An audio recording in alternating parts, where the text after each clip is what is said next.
Hola, ¿qué tal? Muy buenos días. El día de hoy vamos a estar trabajando el tema de uno de los grandes teóricos de la sociología, considerado pues, por varios autores y por la propia sociología como de los clásicos, ¿no? Estaremos hablando en este caso de Carlos Marx. Estaré abordando en este video el desarrollo de un esquema que nos vaya permitiendo ir considerando, ir teniendo presente los, los elementos, los términos más importantes acerca de este autor. Entonces, pues comenzaremos con el nombre.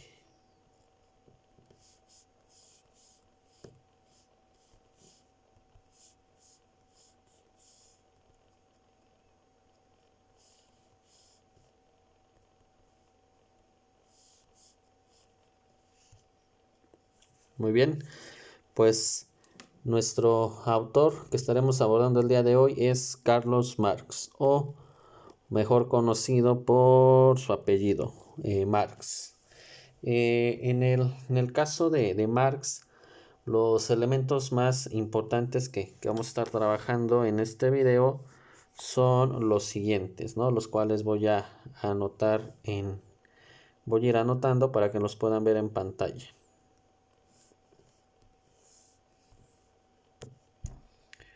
Uno de los elementos de gran importancia en el desarrollo de la teoría de Carlos Marx es el concepto de trabajo. Otro de los elementos que también son fundamentales en el desarrollo de la teoría propuesta por Carlos Marx es el de capital. Y no podemos omitir otro de los términos fundamentales en la estructura del pensamiento teórico de este autor.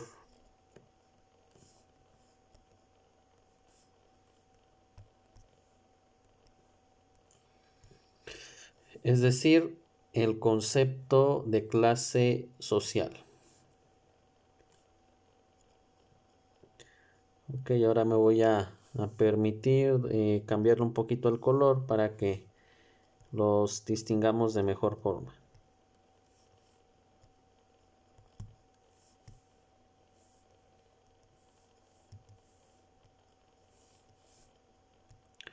Muy bien, es así como tenemos aquí considerados tres elementos que pues son fundamentales para y que articulan el esquema teórico de Carlos Marx. Es decir, hay una vinculación y una relación muy estrecha entre estos tres términos. No podemos explicar el trabajo sin el capital, no podemos explicar el capital sin la clase social o sin las clases sociales, y no podemos nosotros explicar las clases sociales sin considerar el trabajo, ¿no? En este sentido, estos tres elementos van a estar interrelacionados uno con el otro, ¿ok? Trabajo con capital, trabajo con clase social o viceversa, clase social con capital, clase social con trabajo, etcétera, ¿no? Entonces, estos tres términos articulan de manera general el trabajo teórico y la propuesta teórica de Carlos Marx.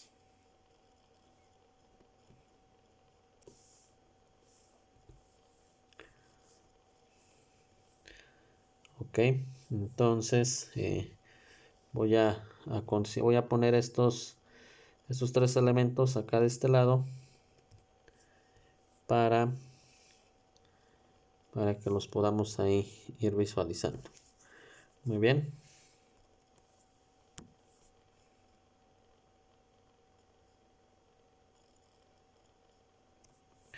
Muy bien, entonces, como decíamos, la interrelación que van a tener estos tres, pues va a ser importantísima.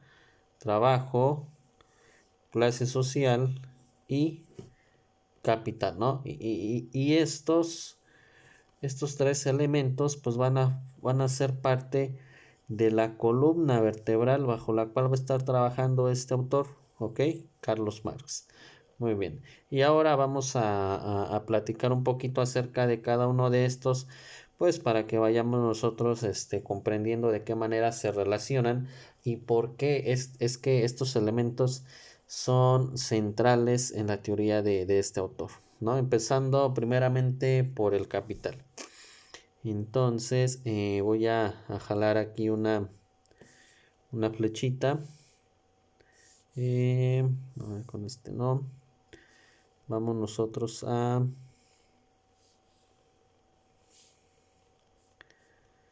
jalar aquí. Ok. Muy bien. Entonces,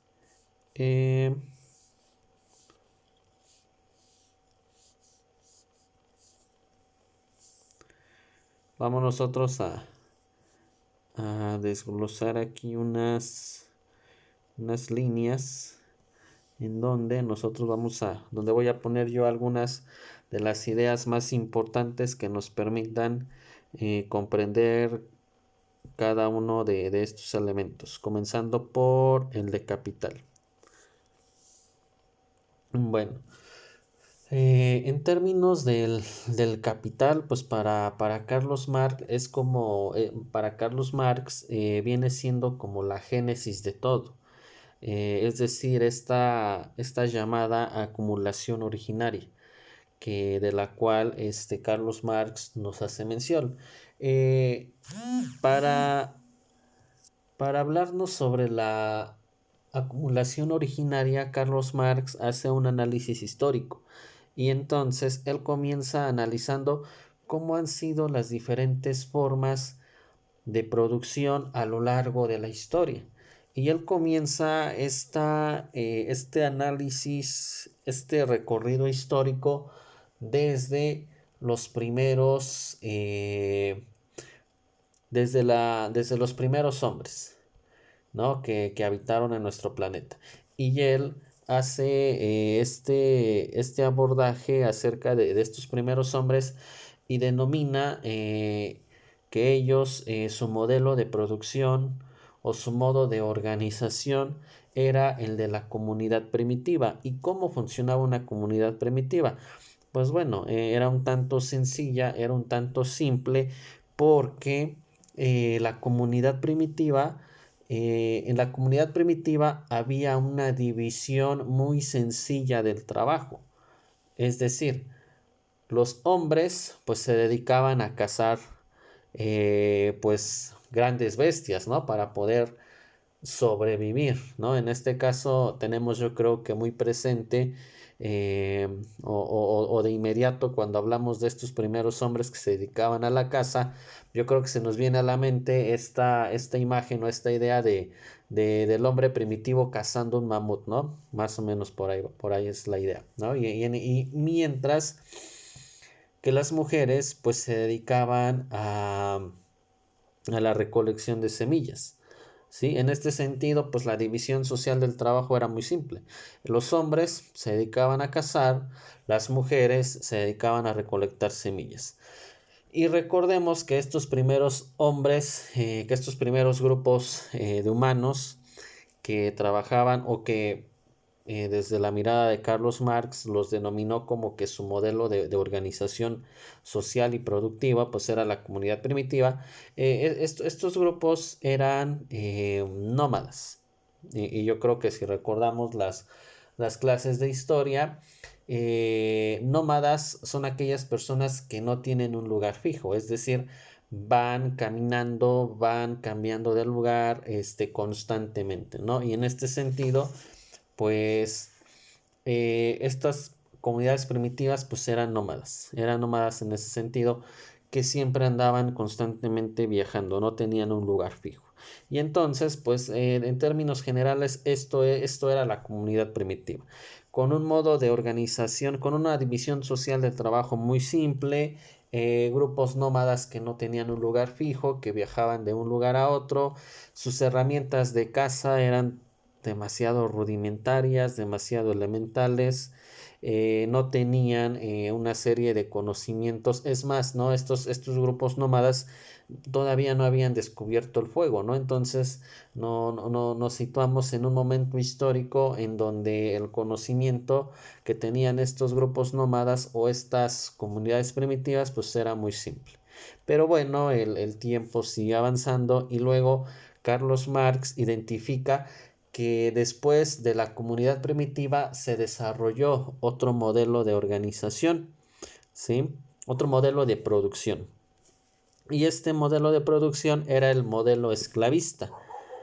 Y en este modelo esclavista, pues como su nombre lo indica, había esclavos y había una clase élite. En este caso, los esclavos, decía Carlos Marx, eran las personas desposeídas.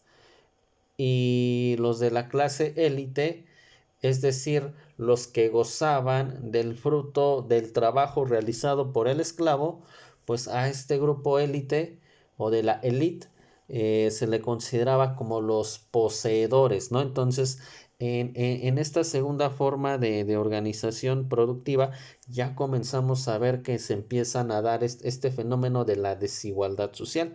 Porque por un lado están los que no poseen nada y trabajan como esclavos, y por el otro lado pues tenemos a los poseedores, aquellos que se quedan, aquellos que extraen el fruto del trabajo y del esfuerzo del esclavo, pues para beneficio de, ¿no? O para, pues para su, para, pues sí, para beneficio de esta clase élite. Y como ejemplos de este modelo de producción esclavista, tenemos, por ejemplo, a la sociedad griega. En el caso de Mesoamérica, nosotros tenemos, por ejemplo, el caso de los aztecas, que también trabajaban hasta cierto punto bajo este modelo esclavista. Y bueno, Carlos Marx sigue haciendo este recorrido histórico y posteriormente identifica que después del modelo de producción esclavista surgió otro, que era este modelo de producción feudal. Y en este modelo de producción feudal se podría decir que ya no había esclavos, porque surgieron ahora dos figuras muy importantes que iban a ser eh, como los, como los dos agentes o como los dos actores bajo los cuales se iba a configurar esta nueva forma de producción del feudalismo. Y estos dos actores o estos dos agentes eran los siguientes. Por un lado estaba el señor feudal y por otro lado estaba el siervo. El siervo, si bien pues no era una persona que era esclava, tenía que estar como que al servicio del señor feudal. Y había ahí como una especie de relación. ¿Por qué? Porque el señor feudal tenía a su cargo una gran extensión de tierra. Y dentro de esa gran extensión de tierra había pues obviamente personas, población, ¿no? Pero el señor feudal, por así decirlo, se tenía que encargar como del cuidado de todos estos siervos o de toda esta población que vivía en el pedazo territorial que le había sido asignado a este señor feudal. Y entonces la relación en términos, por así decirlo, recíproca era lo siguiente. El señor feudal le proporcionaba al siervo protección y le proporcionaba al siervo como esta guía espiritual, ¿no? De, de enseñanza católica. Y por el otro lado, el siervo tenía como la manera de retribuirle eh, al señor feudal, pues era mediante el pago de un tributo. ¿Por qué? Porque el señor feudal le daba al siervo una pequeña parcela, ¿no? De tierra. ¿Y qué es lo que tenía que hacer el siervo? Pues tenía que cultivarla, tenía que trabajarla. Y la mayor parte, el mayor porcentaje de lo que produjera este siervo en esta tierra, pues se le tenía que dar al señor feudal como tributo. Y una pequeña parte de esta producción de esa tierra que el señor feudal le había, por así decirlo, prestado o encomendado al siervo, pues se le quedaba a este, ¿no? Para que pudiera subsistir tanto él como su familia.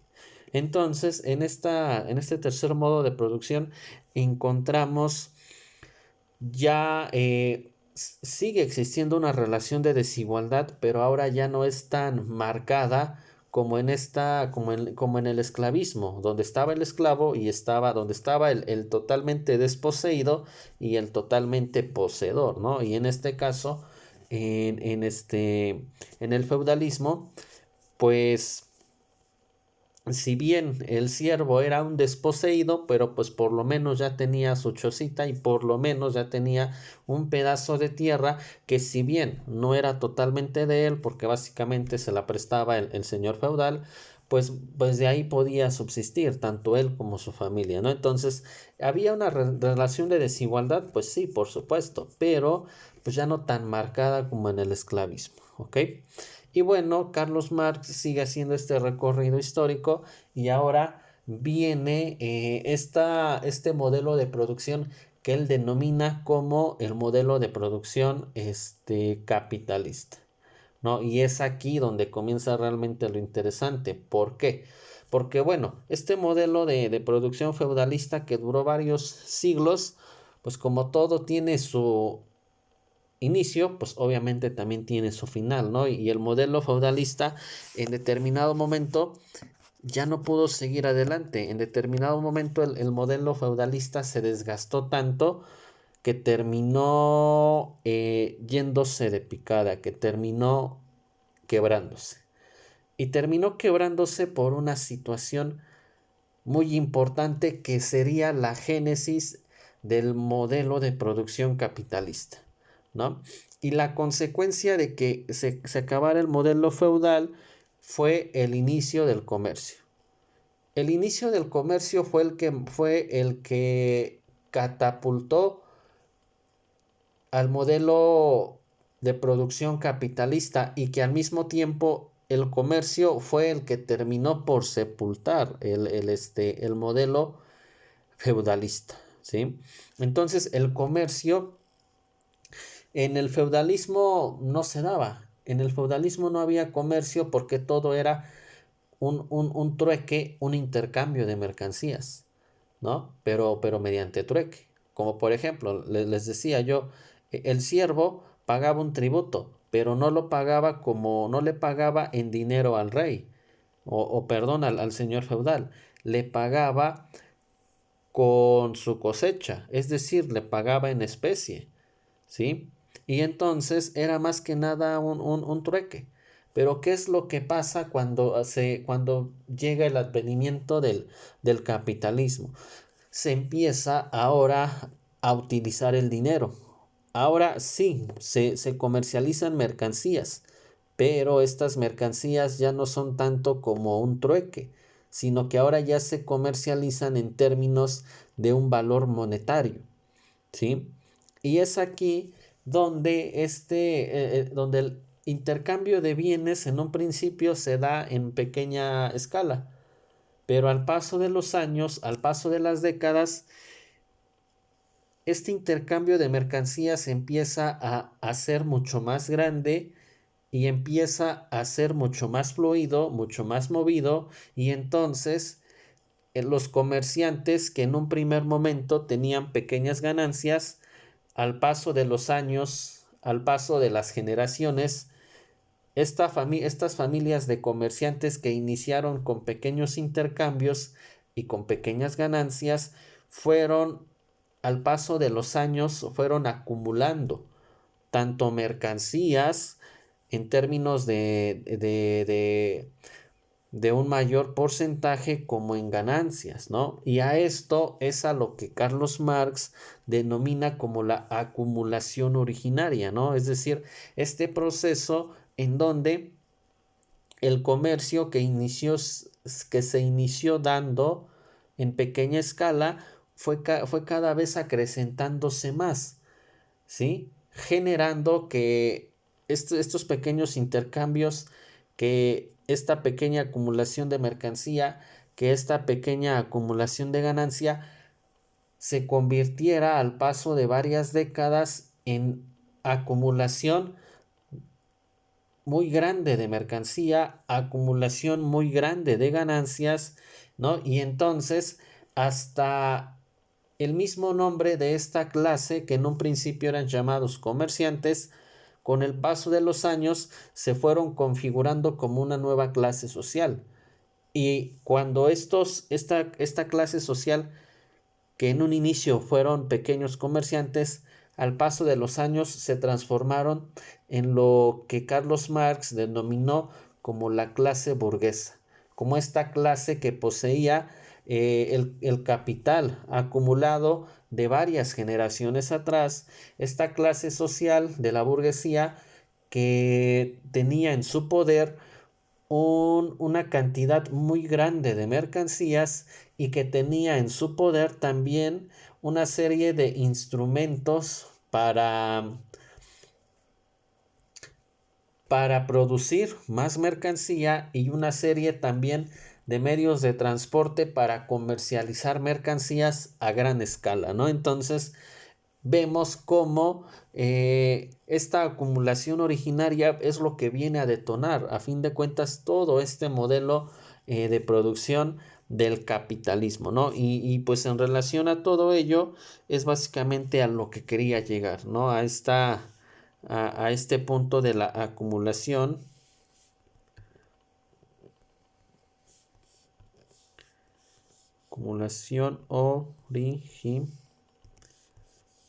originaria.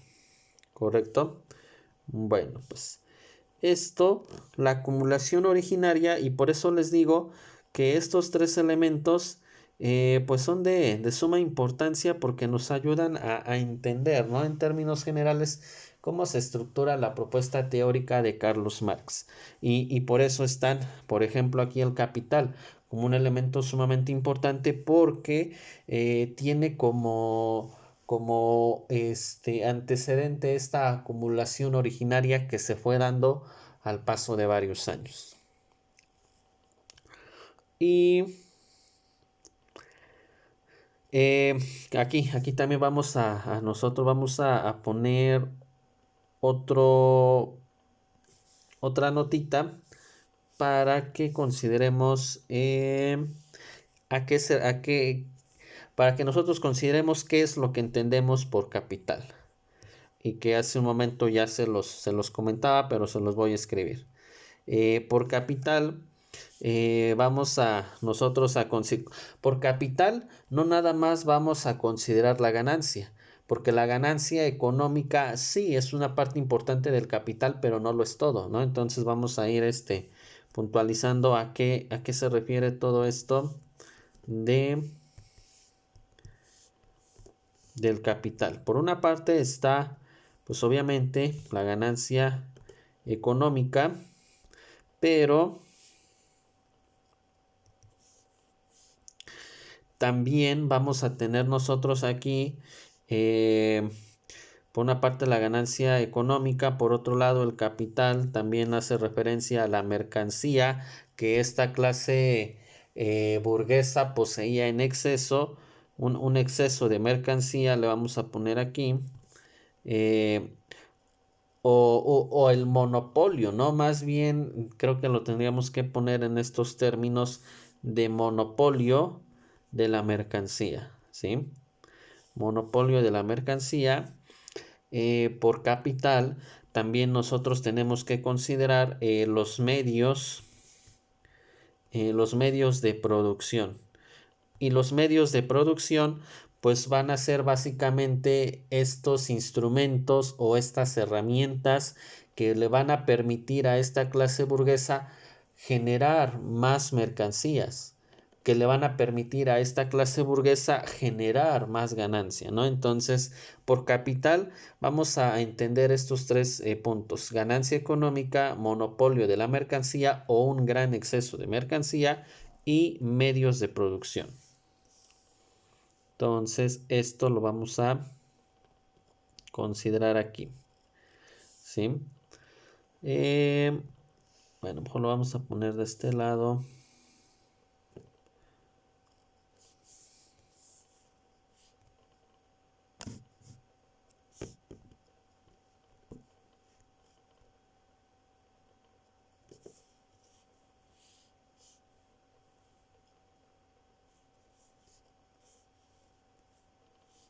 Muy bien. Y ahora nos vamos a ir al segundo punto. El segundo punto está muy relacionado con el primero e inclusive pues ya también toqué un poco este punto. La clase social. Carlos Marx, cuando hace alusión a este modelo, a este cuarto modelo de producción, recordemos que el primer modelo que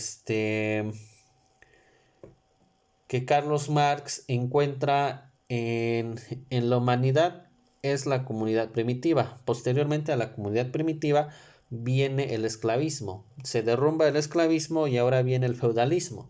Se acaba el feudalismo y dice Carlos Marx, ahora viene y se instaura un nuevo modelo de organización, tanto social como productivo, económico, político, etcétera, ¿no?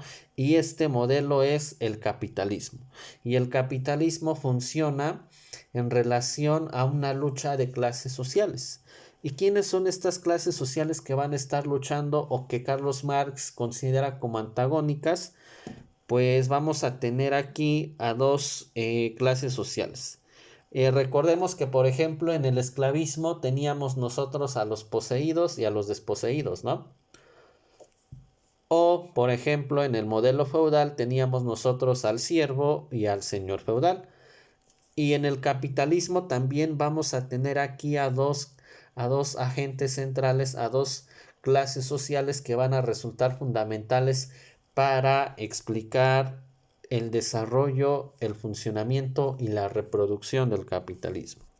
Entonces, por un lado, vamos nosotros a tener a la clase burguesa y por el otro lado nosotros vamos a tener a la clase proleta, bueno, por un lado a los burgueses, vamos a ponerlo mejor así como a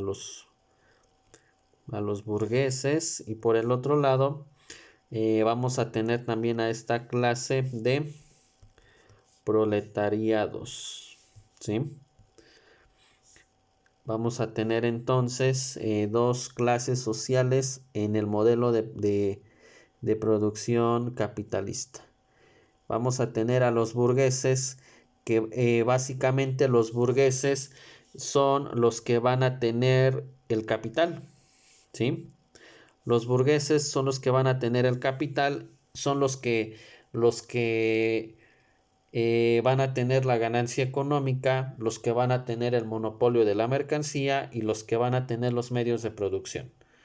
Bueno, si nos damos cuenta, pues los burgueses tenían todo, ¿no?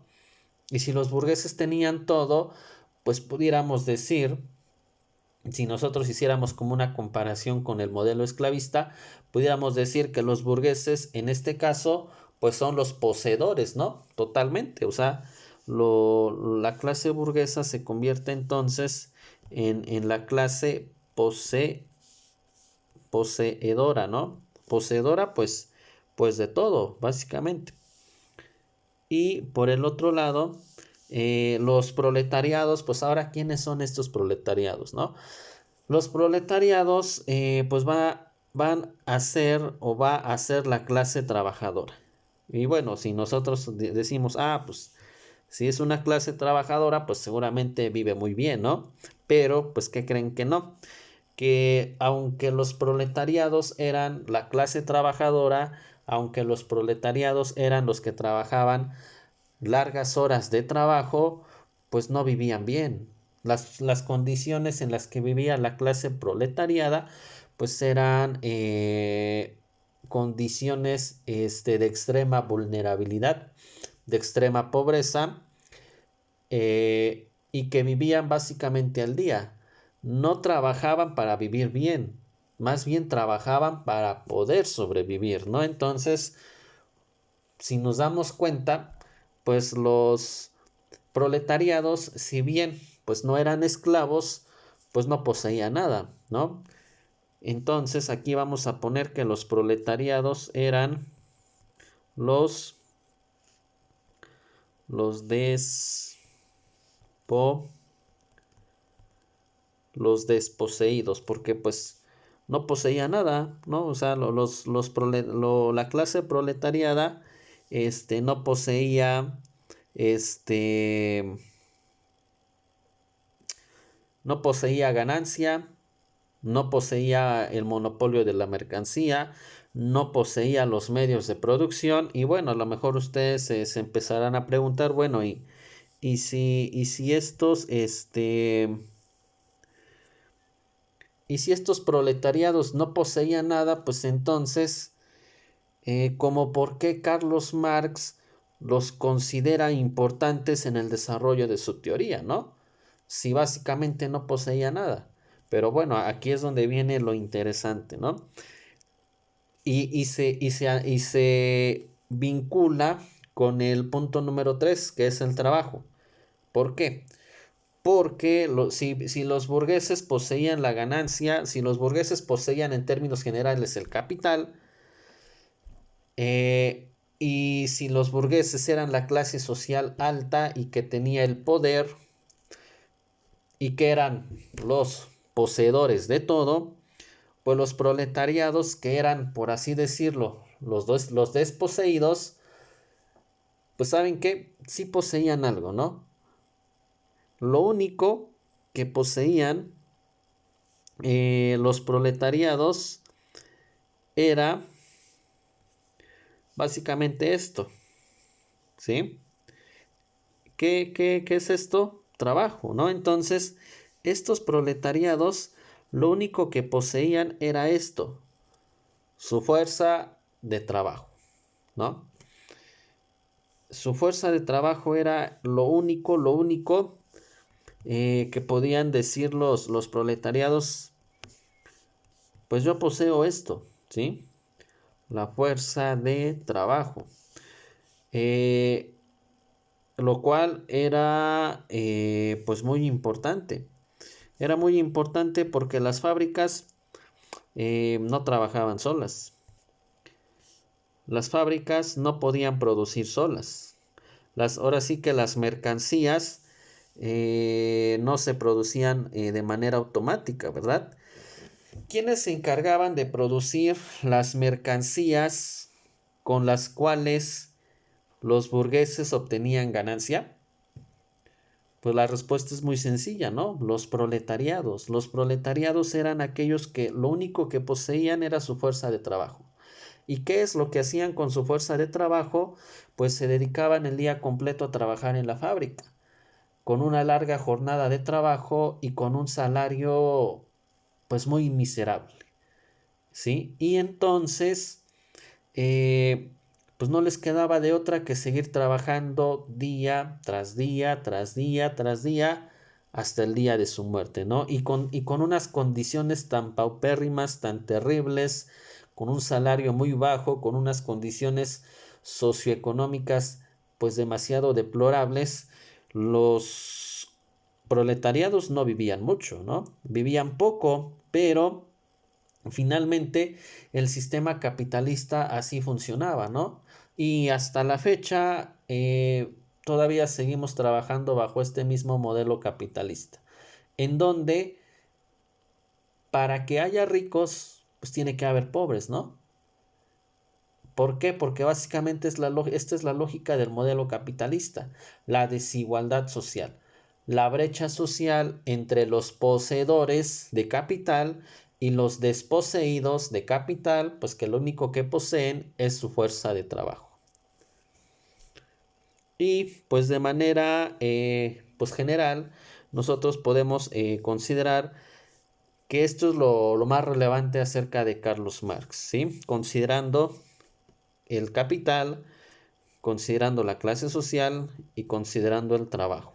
Y dentro de cada uno de ellos, pues considerando los elementos que ya les fui planteando. Pues ya nada más como conclusión, ¿de qué manera nosotros vinculamos la teoría de Carlos Marx a la educación?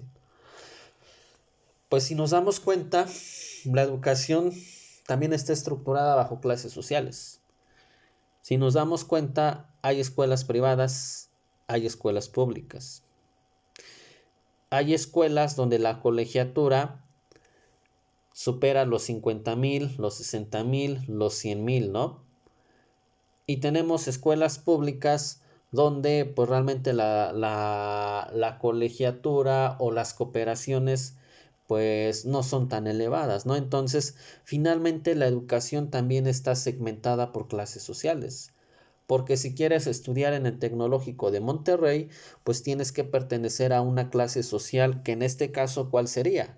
Pues la clase burguesa, ¿no? Es decir, la clase poseedora.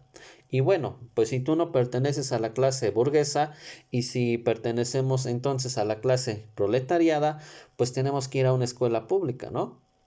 Entonces nos damos cuenta cómo la teoría sociológica nos permite no solamente comprender el funcionamiento de la sociedad, recordemos que la educación también es un fenómeno social, recordemos que lo que ocurre dentro de la escuela está influenciado por un contexto situacional, por un contexto económico, por un contexto cultural, por un contexto político, por un contexto social, ¿no? Y en este sentido, la teoría sociológica y en particular el caso de Carlos Marx nos ayuda a ilustrar muchas de las cosas que pasan dentro de la escuela, ¿sí? Y que nosotros las podemos comprender en relación a estos elementos de la teoría sociológica que en este caso nos propone Carlos Marx, considerando el capital, considerando la clase social, considerando el trabajo y considerando que la sociedad está demasiado estratificada. Bueno, en tiempos de Carlos Marx básicamente había proletariados y burgueses. Posiblemente hoy ya la brecha ya no nada más considere dos clases sociales, ¿no? Actualmente la estratificación social pudiera ser mucho más extensa, ¿no? Considerar una clase baja, una clase media baja, una clase media alta, una clase alta y una clase eh, propiamente ya de pues la más alta, ¿no? Sin embargo, pues en términos generales, esta teoría de Carlos Marx pues nos ayuda realmente mucho a comprender pues el funcionamiento de la sociedad y cómo también la educación pues está regida bajo esta misma lógica capitalista, bajo esta misma lógica de reproducción del capitalismo, ¿no? Porque a fin de cuentas, quienes estudiamos, básicamente estudiamos como para qué, pues como para formar parte de un mercado laboral, ¿no? ¿Y qué estamos haciendo entonces nosotros? O sea, básicamente nosotros estamos repitiendo este modelo, ¿no? La educación, ¿para qué nos está sirviendo? Para que nosotros tengamos una serie de conocimientos, una serie de habilidades que nos permitan ofrecer nuestra fuerza de trabajo, ¿no? Y para aquellos que pertenecen a esta clase alta que Carlos Marx llama burgueses, pues básicamente ellos no están estudiando o no se están preparando para ofrecer su fuerza de trabajo, ¿no? Básicamente ellos se están preparando para ser los gerentes de una gran empresa, para ser los líderes de, de, de una organización o para ser los líderes nacionales, ¿no? Entonces, en este sentido, pues a lo mejor esta teoría de Carlos Marx, que fue escrita hace ya varios años, pues no está del todo atrasada ni anticuada, porque nos sigue ayudando a explicar pues varios de estos elementos, ¿no?